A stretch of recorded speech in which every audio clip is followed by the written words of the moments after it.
14ই ফেব্রুয়ারি Valentine ডের দিন মনে করিয়ে দেয় সেই অভিশপ্ত পুলওয়ামার ঘটনা, যা ইতিহাসের অধ্যায় একটি কালো দিন। 40 জন সিআরপিএফ জওয়ানকে হত্যা করা হয়েছিল সন্ত্রাসবাদের মাধ্যমে। 40 কেজি আরডিএক্স ভরা গাড়িটি কোথা থেকে এলো অপদার্থ মোদীর সরকার এখনো পর্যন্ত সঠিক তদন্ত করে উঠতে পারেনি। 40 কেজি আরডিএক্স কোথা থেকে এলো এখনো পর্যন্ত কেউ জানে না। জানবে কি করে? অপদার্থ মোদী সরকার তো ঠিকভাবে তদন্তই করতে পারেনি, কারণ তারা হিন্দু মুসলিমের ভেদাভেদি রাজনীতি করতেই ব্যস্ত। 40 জন জওয়ানের পরিবার এখনো পর্যন্ত জানেন না তাদের বীর মানুষটির মৃত্যুর কারণ কি।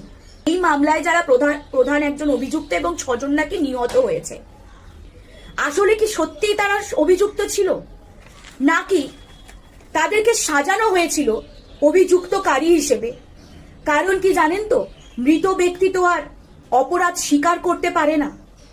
সন্ত্রাসবাদীদের রুখতে এবং সন্ত্রাসবাদীদের ধরতে ব্যর্থ মোদী সরকার, ব্যর্থ বিজেপি সরকার আর না।